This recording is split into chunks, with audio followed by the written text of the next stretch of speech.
Is the mic working? Is everything okay? Let's check the slides.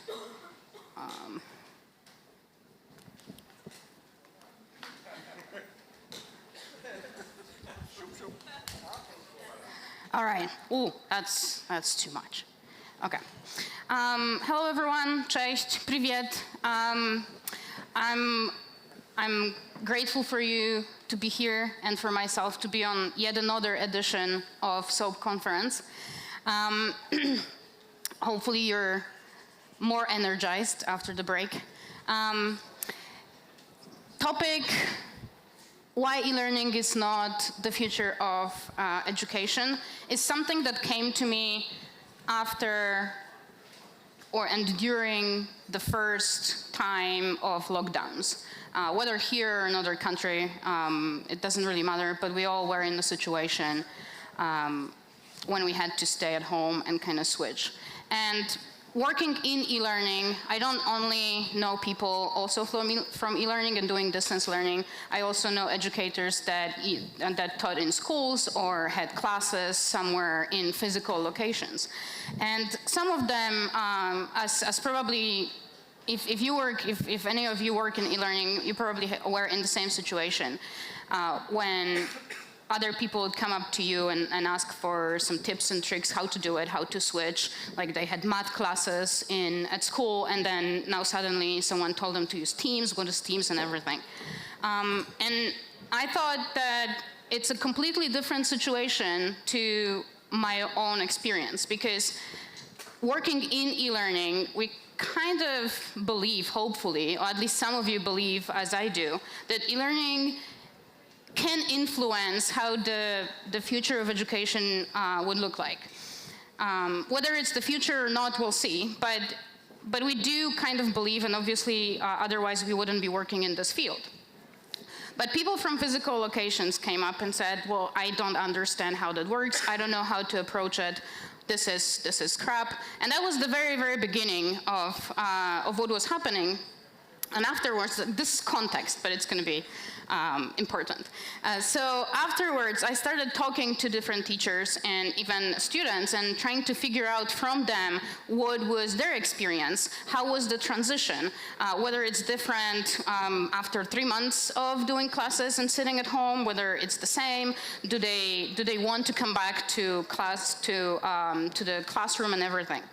And I thought that I'll do some research about the topic, and I started noticing that similar title, only positive, so e-learning, future of education, happening and showing up in different periodicals and newspapers, and suddenly, because everything was moved online, well, everything, you know what I mean, but stuff was moved online, and suddenly the advertisement came up as well about e-learning being so cool.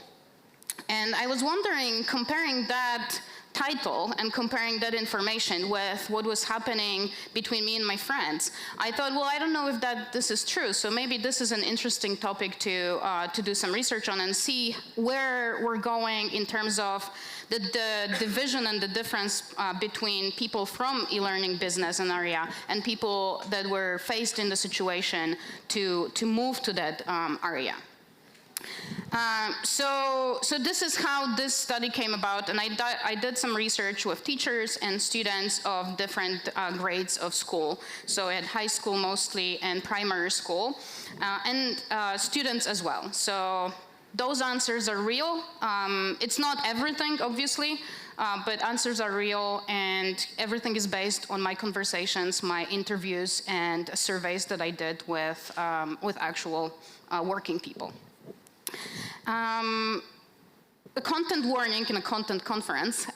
This is based on quote-unquote middle class, and what I mean is people who are from relatively big cities.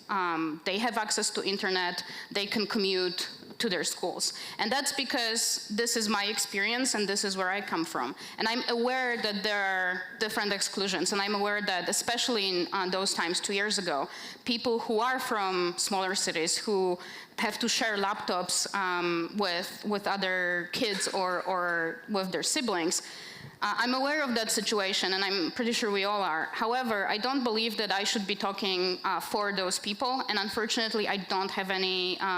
It's as hard to get in touch with them and try to organize something as it is for them to study. So I thought that I will not be speaking for them, and therefore this is based on that experience of people who have access to the internet, they have their own laptops, they have cell phones and conditions of such. Another thing that we need to establish, so we all are on the same page, is what does the future of education mean? Because obviously you might have different ideas, and I might have a different idea as well. So what I mean is, it's a teaching system, and that's how it was portrayed in those newspapers as well. So it was portrayed as a teaching system, as a situation that will help teach others, be most effective in a technologically and socially changing world. Technologically, I'm pretty sure we all know what that means, and we all are aware of it right now. Socially, I think that's more important now than ever. So, and to be more exact, most effective. So we want people to be smart, knowledgeable. We want to do it in an engaging way. And that's already kind of funneling it down from a broad perspective. Technologically changing, so anything that comes up, artificial intelligence, blockchain, anything that comes up that is changing our world is giving us a new perspective. And socially changing, so new economical challenges, as we all know, anything that can come up with moving around the world and changing ideas and changing approaches. So this is the world around the study was built. So technology, social changes, and now the question, why is it often seen as the future of education? And that's what I tried to find out. And I got a bunch of answers from my surveys and from my conversations. Some of them might look logical to you. Some of them might even spark some, oh, well, that's obvious kind of ideas. But I want to show you why this is also a trap and why those answers, some of them, all of them, why it doesn't mean that it is the future of education. But I will also want to mention how we can turn it around and how we can understand those reasons and what we can do to actually make it at least going towards the future of education, because I don't know what the future will bring, but at least we can move towards that idea. So let's go one by one. One reason quite often given is that it's cheaper. And obviously we can kind of think about what is the monetary idea coming from. Is it cheaper for teachers, cheaper for students? But from most of us, I think in a corporate perspective, it is cheaper in terms of not spending extra money on physical rooms or traveling between locations and stuff like that. And I think it is a good goal. I don't really know if that is future of education, but I think it's actually applicable. So far, so good. Why teachers and students thought that it's the future of education? Because it's easier to conduct classes. Now, depending on who you ask, if it's someone from eLearning, I think for us the answer is quite logical. But there's something that if it's easier to conduct classes, and if we mean just sitting in front of the computer and having the possibility to not move around, but have it from our house and have children or corporate employees seated in front of a computer, that is easier. But is it easier in a way that it's actually effective? Is it engaging? Is it actually transferring knowledge? That's something that I think should be flipped around. So the easiness should not be looked at as just a technological connection, but it should be looked as technological connection with transferring knowledge and with actually making it a learning environment. And how we can do it is to use the ARCS model from John Keller. It's applicable to classroom and physical location as well, but I think it's mostly important in distance learning and online classes, because this is something that we often forget. And this answer, easy to conduct classes, just meant the ability to sit in one place.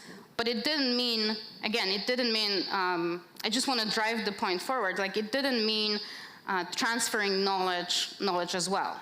So it was easier for location, but is it easier in terms of giving information? And if you do use ARC's model, it will be easier. So that's the kind of flip around, that it's not the future of education just because we sit at our other homes, but it might be because we can apply the ARC's model and transfer the information. And what ARC's model is, it's an acronym of attention. So you want to make sure that people are surrounded in, or they have good conditions to actually focus and put their attention on what they're learning, on what the class is. So if you think again about the argument, easier to conduct classes, is there some kind of attention put, or are kids sitting with their cell phones? So this is what we need to keep in mind to apply to that situation. So we want to engage students, and we want to make sure that there is an environment when they can actually focus on studying. Relevance, so everything that we transfer, and it doesn't matter if it's in the classroom or whether it's easy to transfer that knowledge and easier to conduct classes. What matters is that it's relevant to people who are taking that class. So that's another important factor. And then confidence, especially in distance learning, because in classroom, everyone in a normal accepting environment, everyone can raise their hand and ask a question. Whereas in the distance way, even though they said easier to conduct classes, it's way harder for students, for example, to find out answers to their questions, or to make sure that they are understood in that situation. So again, we need to flip it around. And then satisfaction.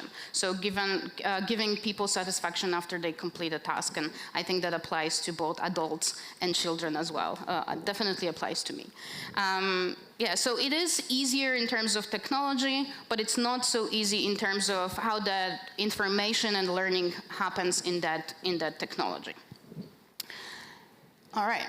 Another argument, because everything is online now, it's really hard to fight that argument, and it will come up later on as well. However, the fact that everything is online, it doesn't really still mean that the online stuff will be the future of education, or the future at all, actually. We'll find out. It can be more inclusive. Definitely for some groups, it's easier and it's more inclusive for them to do it online and to be able to have that environment when they can feel taken care of. It uses new, I forgot, there's another side to the stage. It uses new technologies, and it kind of goes also with the argument of things being online. And yes, it uses new technologies. Does it mean that it's the future of education? In my opinion, it doesn't really mean unless we understand what it means, because it doesn't mean that you give someone a cell phone and they already know how to use it. So we need to be aware that we do, especially maybe for kids and in schools, that is less applicable. But especially in corporate environments, when we work with people of different ages, different cultures as well, it's important to remember that we all have different experiences. And there is some truth in the division between digital nomads and digital immigrants from Mark Prensky. Technology for digital nomads is natural, and what I mean by this is, for example, you take a cell phone and you know that there is a hamburger menu, and you know that if you click it, it will give you options. Or at least more people who grew up with technology know this, where whether if I give a new app on a phone to my mom still will ask me, like, where should I find this and this function? So that's because it's an acquired knowledge for her to know how to use that software. So that division is really important when you plan classes. So it doesn't matter if it's online or not online. If you're aware of your audience, then yes, then it's easier to do it online and the technology will help you. But if you're not aware of that, it doesn't really matter if it's online or not online. And then following that, how you can transform it and how you can flip it around so it's actually works in your favor is that if you remember that people who are digital nomads, they kind of go skim the information. They're not really into reading long texts. They believe that you can multitask because they can have YouTube open and they can play on their phone at the same time. They trust that if you click the links on the first page of Google, that's all you need to know. So you need to be aware of those constraints to actually use the technology, both for your advantage, but also for the advantage of your students. And I'm using students interchangeably, regardless of age, by the way. And then for digital nomads and immigrants, they come from the text background, so they need longer text, they need explanation.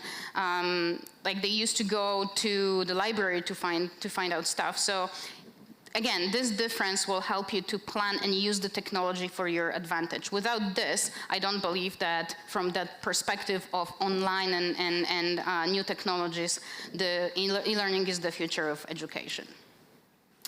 How we can also flip it around is, again, be aware of the apps and software that your students use. And then you can mirror how those apps use and mirror the engines that are in the apps. And you can use it in your content to make the content more engaging. And you can use ideas from games, from like the recent trend of using TikTok for learning. Like if you kind of embrace that, this will be an advantage for you.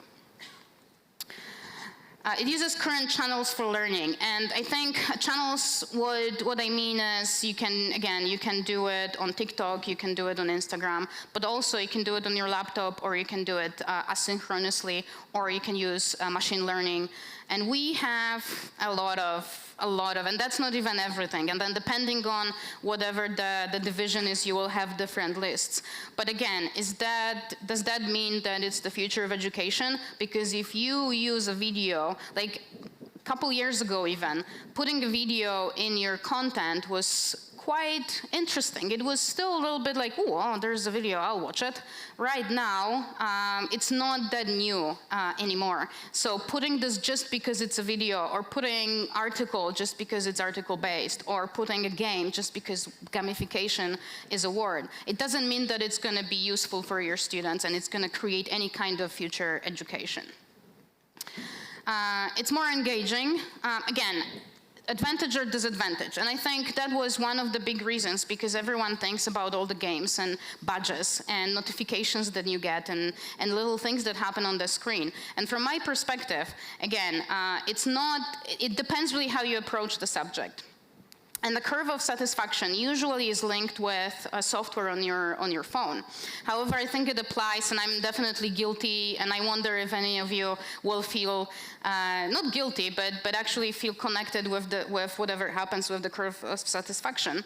Because what happens is, you have an app, and at the very, obviously, satisfaction, number of features, by the way, that can be all the bells and whistles that you put in your e-learning content. So it can be, again, notifications, or a little game, or like a quiz that you will put in, or a crossword, or whatever you put in to make it more engaging in the definition of, let's put everything that we know to put in there.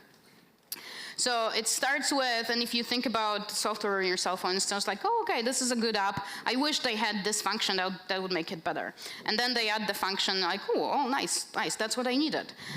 This is looking even better with new functions, and this is really cool. Oh, I'm really good at this app. Like, I know how to use it. I don't need any manuals. Like, I can just, take a cell phone out of my pocket, and I'm the master, and I'm the happy person. But what happens later is, then it's like, oh, I didn't know they put in new functions. I don't really know what they do. Like, I need to consult technical documentation to to find out what to make of this, and then what even is this, and then you're like, I can't even use this app anymore because I liked it at the very beginning. I like the features. Now I don't really know what this app even does, and it's like, oh, and I suck. So like I said, I definitely feel connected with this, and the same thing happens for e-learning content. It starts with, oh, this is a nice feature, this is a nice game, but suddenly it's like, oh my God, this is like the third game in the same chapter or in the same module of the course. And I think, again, engaging can be a blessing in a course, because you can, you need to figure out the healthy middle. And you can make it more engaging if everything that you put in there makes sense. I think that's a kind of an umbrella term, but if everything makes sense, if there is a reason to put that particular game, if there is a reason for gamification, then it's good, and I think that's going to make it more engaging.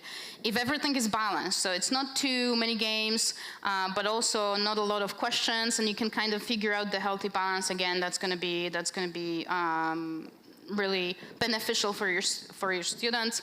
And if you plan it with theories, it's not just, oh, I thought this chapter should be here, this module should be here. But if you plan it with sense, if you plan it with balance and with theories, then I think then the argument of e-learning more engaging is going to push us towards future of education. Some of the apps that you can, I thought maybe I'll sprinkle some here. You probably know Kahoot and probably know Mentimeter.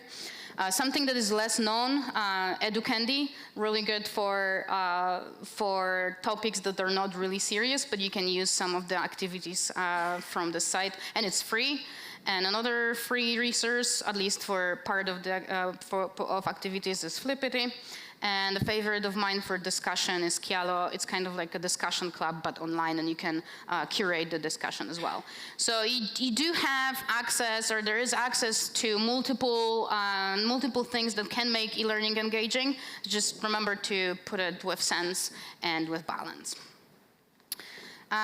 Okay, it speaks to the young. I really like this argument, because what it meant was we have kids. The teachers would say we have kids, and I think our kids use their cell phones. So and they use well, not even Skype anymore, but like they are aware of that environment. So I think that's going to be good. Like it speaks to our audience. I don't know if that's true, and if that's true, and I think that. It doesn't matter, the channel doesn't matter, but it matters how you teach. And I believe that the division between fixed mindset and growth mindset, coming from Carol Dweck, and I do encourage you to read the book. It's a little bit life-changing.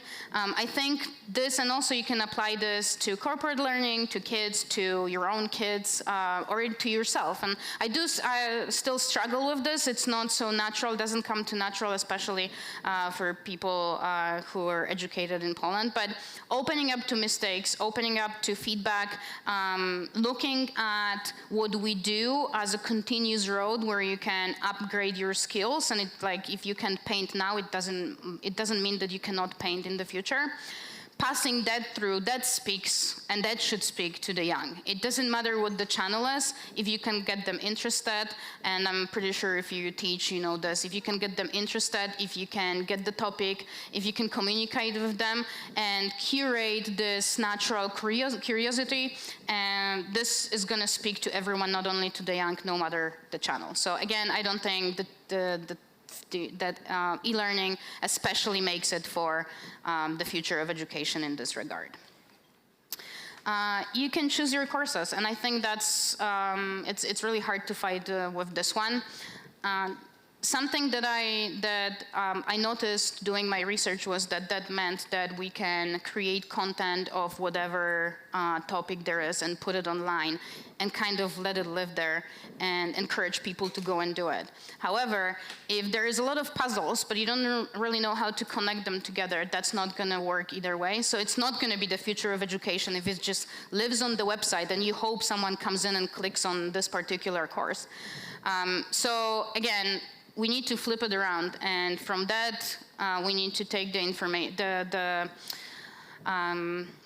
we need to make sure that we design it in a way that it fits together. We design it in a way that it's interesting to people and they can make sense of it as well. So we can chunk it, we can do micro-learning as long as it makes sense and as long as it goes together. So again, it doesn't matter that you can choose courses. Yes, from the perspective of doing plural site and Udemy, that argument works. But in one environment, it doesn't really give you any leverage if you just sprinkle them around. So yeah, just create experiences having everything in mind, not only particular units. You can adjust it to students. I think this is something that e-learning, at least at the very beginning, had the advantage of creating stuff that you can tailor to your audience, especially if you teach particular groups. It is harder to do if you have classes at school, because it's not so easy to, like, you don't really have the time to devote to every single student. So I'm pretty sure that you all are aware of Bloom's taxonomy, and I think that's already a good starting point to do and to create classes that make sense and are tailored to your students or to your audience group. But that doesn't also mean that using this e-learning is going to create like the future of education situation, because thinking about other reasons and thinking about technology, we need to again flip it for our advantage. So we can now use digital Bloom's taxonomy, because things change. You no longer make notes. I mean, some people do, but in general, we know we don't only use pen and paper now. We can use Google Bookmarks or like Google Keep, or we have Evernote. We have other ways to make sense of the world around us. So if we want to tailor content to our students, and if we tell them to go to the library, yeah, it's a cool task, it's an experience, right? But we cannot base our content only on what we used to know, but we need to expand it to what is happening around the world right now. And I think knowing that definitely pushes us towards using e-learning to create a nice environment for the future of e-learning. And it's good to keep in mind to maybe sometimes use the technology that we mentioned and this online environment to create good content using Bloom's taxonomy. It's agile and adaptable, and I think especially with being here, all of us from different cities and even different countries, I think that means that education can travel with people as well, and I think that it is agile and it is adaptable, because we can, again, also taking in consideration all the other reasons, we can tailor it if we remember about all the information to put in there and all the rules and rules that we need to put in to make it valuable. And then the last argument that was quite important is that you can study anywhere. And I think, I mean, you know, anywhere you can study. And I think that's my favorite argument, that you can study anywhere. All right, that's all I have. Thank you so much. Or from space. I am interested, by the way, just to close it off, if you disagree with something, I'm really happy to have that discussion if you want to grab me, or if you feel like, oh, this is, you know, like this slide really spoke about my experience, I'm also inclined to find about that as well. And then I guess questions, if anyone has any questions. Nice outfit. Thank you. Do you have any questions in the room? There is one. Oh, Ray, okay? Yeah, of course I do. Of course. Yeah, you know, I teach in a master's that's 100% online, and it's existed for 7 years, and it's TechCom. So I obviously have some thoughts about e-learning. What I think is, pardon? Me too. Yeah, and I think that it's important to think of e-learning as just one tool in the arsenal, which is what I think you're saying. It's just one tool in our arsenal. For me, the kind of learning that is going to be most important going forward is not going to be formal programs in universities. It's going to be informal and non-formal formats, and e-learning is a very important part of that. It's not the only answer, but but I think it's an important one, and that the most important thing is how well the pedagogy is designed. Yes. And if you're doing e-learning, then design the pedagogy for e-learning. Don't try to take a classroom paradigm and transfer it online. I think anybody, and I know there are some university students here, anybody who's gone through the university in the last 2 years has probably lived the horror of that transformation. So, yeah, so thank you for pointing that out. And thank you. You know, I'd like to know also how you think e-learning does fit in, you know, with the other pedagogical tools that are available. For me, it depends.